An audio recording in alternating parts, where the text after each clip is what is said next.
Hazırda gördüyümüz bu iş adi rəsm deyil. Burada fırça yox, iti alət danışır. Qrataj texnikasında rəssam qaranlıq qatın altından işığı çıxarır. Hər cızıqla gizli bir obraz üzə çıxır və təsvir sanki möcüzə kimi yaranır.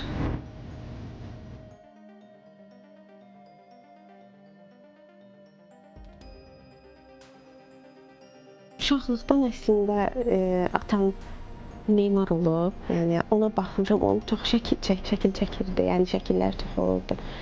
Baxırdım, ondan yəni maraq yaranmışdı. Əslində mən memarlığı daha çox sevirdim. İndi də onu da davam elətdirirəm, rəssamlığı da davam elətdirirəm.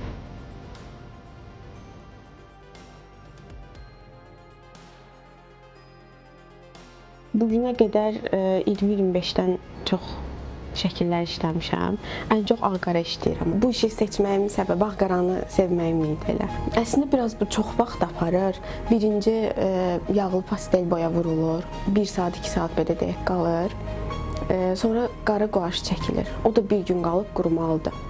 Qrataj fransızca qaşımaq mənasını verir. Bu texnikada əvvəlcə kağız rənglənir, üzərinə isə qara və ya tünd qat çəkilir. Daha sonra iti alətlə bu qat qaşınaraq altındakı rənglər ortaya çıxarılır. Nəticədə kontrastlı və təsirli görüntü yaranır. Birinci nümunə çəkilir balaca A4-də. Yoxlayıram orada. Hətta eyni işi balaca da işləyirəm. Yəni həm karandaşla, həm elə bu texnikada. Sonra buna işləyirəm. Amma yenə də böyük bir işə keçib işləyəndə o yenə də biraz da olsa dəyişir.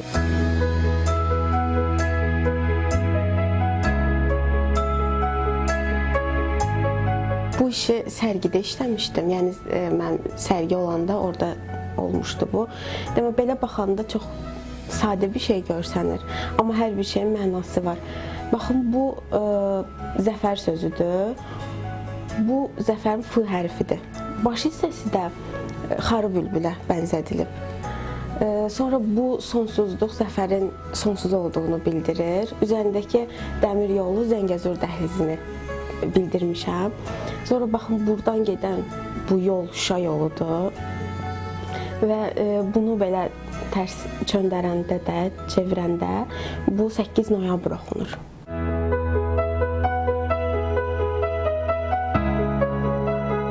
Bu texnika xüsusilə uşaqların və gənc rəssamların yaradıcılığını inkişaf etdirir. Qrataj təsəvvürü gücləndirir, əl metodikasını artırır və hər işi unikal edir. Çünki burada eyni rəsmi 2 dəfə yaratmaq mümkün deyil.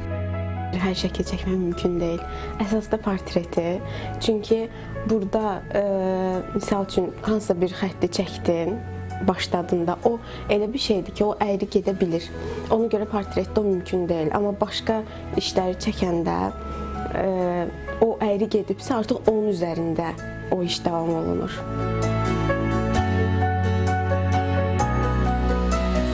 Qrataj texnikası səbir və diqqət tələb edir. Çünki bir atılan xətti geri qaytarmaq mümkün deyil. Məhz bu risk və gözlənilməzlik texnikanın həm maraqlı, həm də fərqli edir.